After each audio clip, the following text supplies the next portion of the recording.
Hello friends, দুর্গাপুজোর special পর্বে আপনাদের সবাইকে ওয়েলকাম। আজ আমি আবারও একটা নিরামিষ আইটেম আপনাদেরকে বানিয়ে দেখাবো, দই পটল। এটা গরম ভাতে খেতে দুর্দান্ত লাগে। এই দই পটল অনেকেই অনেক রকমভাবে বানিয়ে থাকে। আজ আমি এটাকে একটু স্পাইসি করে বানাবো। এটার আরেকটা রেসিপি আমি আরেকদিন শেয়ার করব, যেটা একদম স্পাইসি হয় না, অথচ ওইটাও খেতে ভালো লাগে। তাহলে চলুন দেখে নিই আজকের এই দই পটলের রেসিপিটা কিভাবে আমরা খুব সহজে বাড়িতে বানিয়ে ফেলতে পারি। দই পটল করার জন্য আমি একটা প্যানে 2 চামচ সর্ষের তেল খুব ভালো করে গরম করে নিয়েছি। এবার আমি পটলগুলোকে, এখানে আমি 8টা পটল আমি কেটে রেখেছি, এরকম মাঝখান থেকে খোসাটা ছাড়িয়ে এরকম দুদিক থেকে একটু ফালা করে রেখেছি, যাতে তেল মশলাটা খুব ভালো মতো ঢোকে। এখন আমি এই পটলগুলো ভেজে নেব।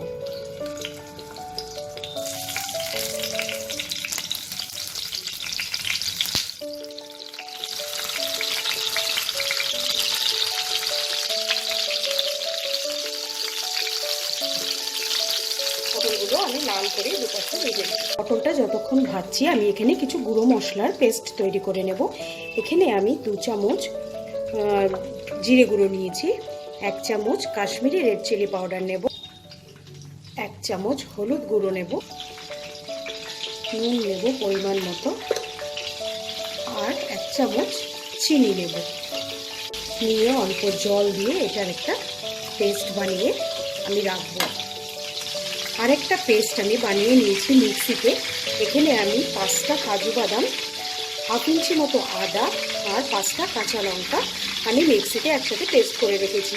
এই রান্নাটা একটু স্পাইসি হলেই খেতে ভালো লাগে, তো ঝালটা আপনাদের পরিমাণ মতো নেবেন। পটলটা আমার এক পাশে ভাজা হয়ে গেছে, আমি এবারে এটাকে একটু উল্টে দেবো।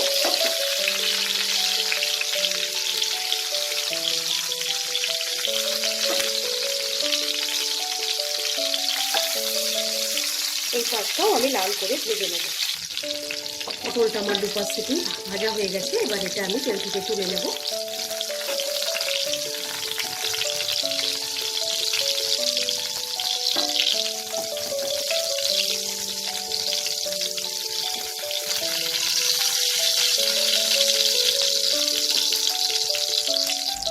এবার এই তেলে আমি একটা তেজপাতা আর একটু সাদা জিরে ফোড়ন দেব।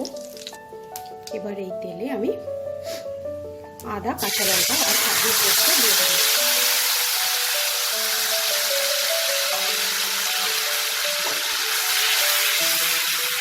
এটাকে আমি 2-3 মিনিট একটু নাড়াচাড়া করে নেব।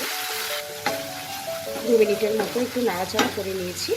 এবার আমি এতে শুকনো মশলার পেস্টটা দিয়ে দেবো।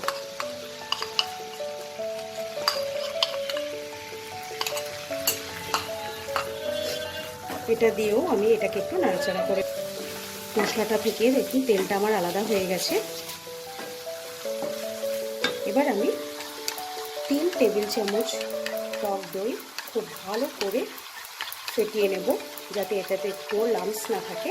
এবার এই টক দইটা আমি দিয়ে দেবো।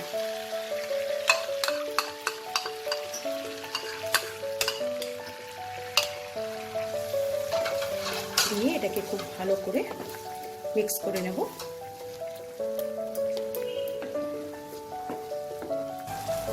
দইটা থেকে আমার তেলটাও আলাদা হয়ে গেছে। এবার আমি ভেজে রাখা পটলগুলো দিয়ে দেবো।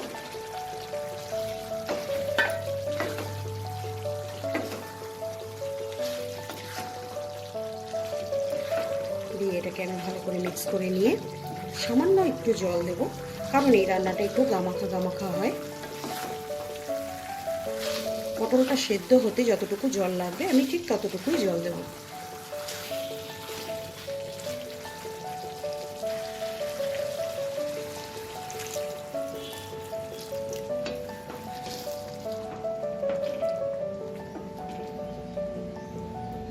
জলটা দিয়েছে। এবার এটাকে আমি ঢেকে 5 মিনিট রান্না করব, তাতেই আমার পটলটা নরম হয়ে যাবে। 5 মিনিট পর আমি ঢাকাটাকে খুলে নিয়েছি। পটলগুলো আমার একদম সেদ্ধ হয়ে গেছে। এবার এতে আমি হাফ টিস্পুনের মতো একটু ঘি দেব,